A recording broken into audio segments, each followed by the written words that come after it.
Bonjour et bienvenue à vous sur ma chaîne Suis mon étoile pour l'analyse de cette nouvelle lune en taureau. Avant d'entrer dans le vif du sujet, je vous remercie pour vos abonnements, je vous remercie de votre fidélité parce que c'est grâce à vous que ma chaîne grandit un peu plus chaque jour. Alors je vous remercie énormément pour votre soutien, pour vos likes et vos gentils commentaires que je prends vraiment beaucoup de plaisir à lire. Si vous êtes intéressé par l'analyse de votre thème natal qui vous permettra de mieux vous connaître, de mieux vous comprendre pour faire vos choix de vie, que ce soit au niveau du travail, des relations affectives, je vous laisserai mon mail dans la barre de description. Vous n'avez qu'à me faire un petit mail, vous me donnez vos coordonnées de naissance, date, heure et lieu, et puis comme ça, moi je vous fais l'analyse et je vous l'envoie par mail.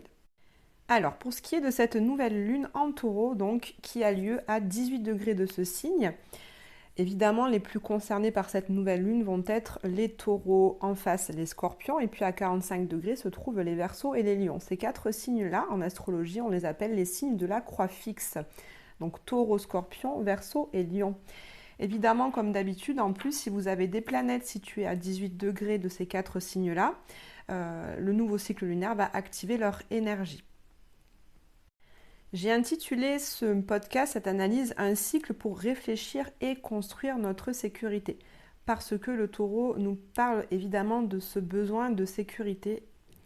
Comme vous le savez, en tout cas je vous le rappelle si vous ne le savez pas, qu'une nouvelle lune est un temps où le soleil et la lune sont en conjonction, c'est-à-dire sont ensemble sur ce même degré qui est donc le 18e du taureau. Ici, on va parler avec le taureau d'agir pour satisfaire nos besoins. Et comme je vous disais juste à l'instant, ce qui est très fort avec le taureau, c'est de parler du besoin de sécurité. Alors moi, je vous pose la question, et je me la pose aussi bien évidemment, de quoi avons-nous besoin pour nous sentir en sécurité? Et d'ailleurs, en fait, de quelle sécurité il est question pour nous? Parce qu'on peut parler de sécurité matérielle qui va passer par le salaire, par les biens immobiliers, par nos possessions, notre argent. Et puis il y a une sécurité qui est plus intérieure par rapport à nos émotions et nos sentiments. Donc cette sécurité intérieure, est-ce qu'elle passe par une sécurité matérielle ou arrivez-vous à trouver cette sécurité par d'autres biais? Par exemple, moi je me sens en sécurité dans ma vie quotidienne quand je peux m'assurer mes besoins vitaux, manger, dormir. Je me sens aussi en sécurité quand je peux prévoir ce que je vais faire et contrôler ce qui arrive. C'est pour ça que j'utilise pas mal les tarots et l'utilisation des cartes en général parce que grâce à elles, je peux davantage contrôler ma vie et je me sens plus en sécurité. Je me sens aussi en sécurité affective quand je peux parler de mes émotions, quand je peux ouvrir ces discussions authentiques avec d'autres personnes, parler de mes sentiments sans avoir peur d'être jugée, sans avoir peur que la personne en face ait une réaction disproportionnée par rapport à ce que je lui dis. Ça, c'est un besoin que j'ai, moi, pour me sentir en sécurité. Autre exemple, je me sens en sécurité dans mon travail quand je me sens en fait compétente dans ce que je fais. Quand je me sens légitime dans ce que je fais, eh bien ça va me créer de la sécurité dans mon travail.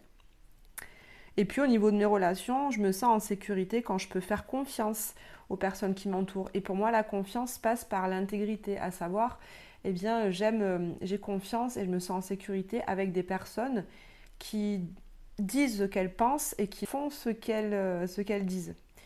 Moi, j'ai vraiment des difficultés à être en confiance avec des gens qui disent des choses et qui ne font pas les choses et qui ne vont pas au bout de ce qu'elles disent. Voilà, ça crée de l'insécurité pour moi.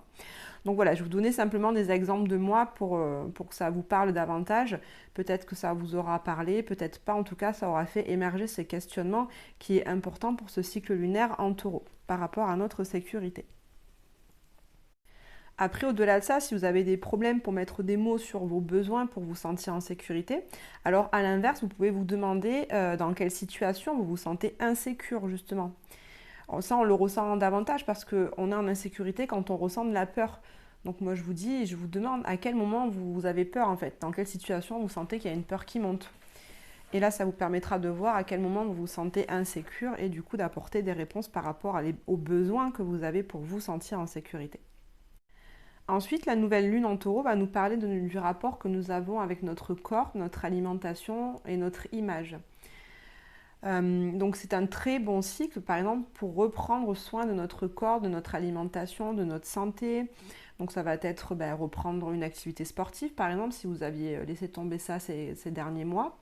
Et puis comme on sort de l'hiver, souvent pendant l'hiver, on est un petit peu moins actif. Donc là, c'est l'occasion de se remettre en selle, de se remettre en marche.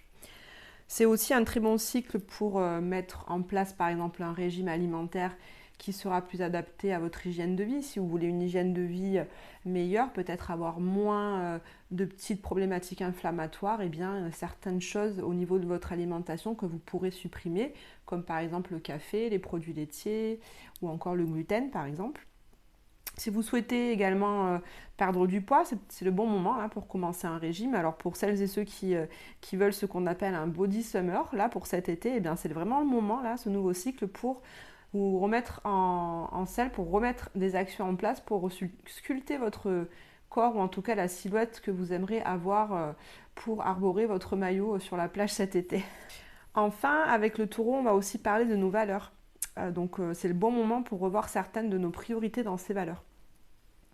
Donc je vous donne des exemples là aussi. Si la valeur famille est importante pour vous, est-ce que vous partagez suffisamment de temps avec les personnes qui constituent votre famille? Est-ce que vous avez assez d'activités avec eux? Ou est-ce que vous passez plus de temps à faire autre chose? Autre exemple, si la valeur de la réussite est importante, est-ce que vous investissez assez de temps pour développer votre carrière, votre entreprise? Est-ce que si la valeur de l'amour est importante pour vous, est-ce que vous adoptez une attitude ouverte et aimante envers les gens qui vous entourent et envers les situations que vous traversez? Est-ce que malgré les peines et difficultés, vous arrivez à garder un cœur ouvert vis-à-vis de ça? D'ailleurs, en parlant d'argent, l'argent est une valeur monétaire. Alors, ce cycle lunaire va aussi nous questionner sur notre rapport à l'argent. Quelle place lui donne-t-on dans notre vie? Quel jugement portons-nous sur l'argent? Quelles sont nos croyances à son sujet? Exemple, dernièrement, avec mon équipe de collègues d'accompagnants du bien-être, on a fait un petit tour de table par rapport à l'argent et justement pour savoir quelles étaient nos croyances par rapport à lui. On a fait une sorte de brainstorming, on a noté pas mal de mots sur le tableau blanc pour voir un petit peu justement quelles étaient nos croyances par rapport à ça. Et on en a conclu que l'argent n'était vraiment pas un but de vie, ça ne doit pas être une finalité en fait, parce que ça va générer la peur du manque après derrière. L'argent est vraiment un moyen, c'est pas une finalité, c'est juste un moyen. Donc ça peut être un moyen pour nous permettre de voyager, un moyen pour nous permettre d'acheter une maison et créer notre cocon familial, ça peut être un moyen pour se développer nous-mêmes nos activités en s'offrant des soins, des formations, etc. Donc l'argent, c'est vraiment une énergie qui nous permet mais pas une énergie qui est un but en soi. D'ailleurs, j'attire votre attention sur le fait que la planète qui gouverne le taureau, c'est Vénus. Et Vénus nous parle des valeurs, de l'argent, de l'amour, des sentiments. Donc c'est vraiment ça dont il est question là. Vous pouvez voir là maintenant à la carte qui s'affiche sous vos yeux, il y a un aspect justement entre Vénus qui gouverne le taureau, donc c'est important de regarder la planète qui gouverne le signe dans lequel se fait la nouvelle lune, donc ici le taureau. Vénus forme un trigone avec le milieu du ciel qui se trouve en Capricorne. Donc là, ça montre vraiment que ce cycle est très très bon pour investir sur nous, pour investir au développement de notre carrière et pour miser sur nous, hein, que ce soit au niveau financier ou en termes de temps et d'énergie. Avec cet aspect, c'est vraiment le bon moment pour structurer, cadrer nos actions professionnelles, investir de l'argent dans de nouveaux projets professionnels justement pour nous former et développer notre boîte. Donc là, j'invite vraiment tous les entrepreneurs à investir de l'argent, à investir sur eux, investir dans leur carrière parce que c'est un cycle qui nous appelle à travailler, c'est un cycle qui nous appelle à structurer, à cadrer et vraiment à mettre des actions concrètes dans la matière pour nous développer et pour réussir au niveau professionnel. L'aspect important de cette nouvelle lune est qu'elle est en conjonction avec les deux grandes planètes que sont Uranus et Jupiter. Je vous rappelle encore une fois que la conjonction nous parle d'une réunion des planètes ensemble.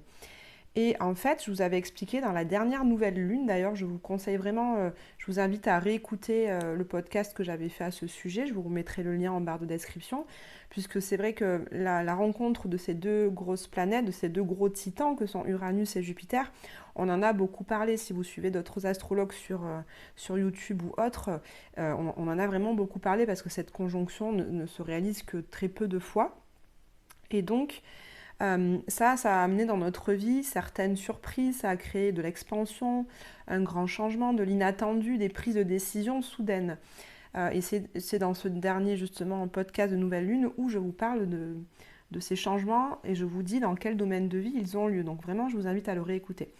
Et là, on voit que cette nouvelle lune, elle est marquée toujours par cette rencontre, elle est marquée dans ses énergies, à savoir que ce qui a émergé pour vous dans votre vie autour du 20 avril, autour de cette conjonction, vous pouvez compter une dizaine de jours avant et une dizaine de jours après, et bien, le thème qui était au centre de votre vie à ce moment-là, c'est vraiment un thème qui va se poursuivre là tout au long de ce cycle. C'est-à-dire que nous aurons là 28 jours en fait pour travailler sur ce qui a émergé autour de cette date. Je vous donne un exemple. Si vous avez décidé de vous séparer par exemple, à ce moment-là, vous allez peut-être là mettre des actions au cours de ce cycle pour concrétiser cette décision de façon très concrète. Si par exemple pour d'autres vous avez décidé de déménager, eh ben, ça va être le moment là au cours de ce mois-ci de chercher un logement par exemple. Voilà. Donc disons que Uranus et Jupiter ont amené soudainement quelque chose est apparu de façon très surprenante, et là, avec l'énergie du taureau, qui est une énergie lente de construction, de stabilité, eh bien on va justement construire de façon stable ce changement qu'on a fait émerger le mois dernier. Pour terminer l'analyse de cette nouvelle lune, on finit sur des notes très légères puisque le taureau est quand même le signe du bon vivant. Donc là, au cours de ce cycle, ça va nous parler vraiment de sensualité. Le taureau, c'est vraiment le signe sensuel.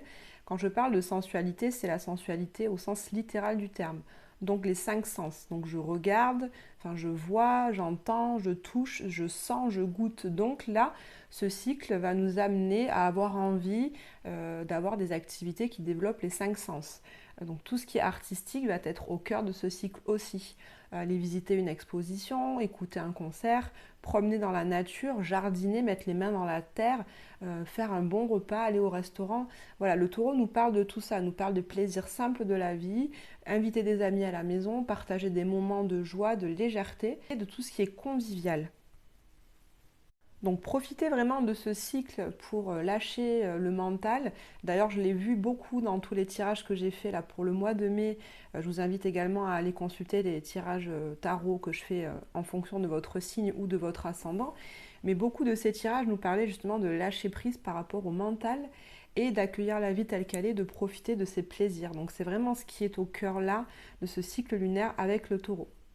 Donc chers amis, je vous souhaite de passer un très bon cycle lunaire. Voilà, je vous dis de profiter de la vie, de profiter de ces instants qui s'offrent à vous. Je vous dis à très bientôt.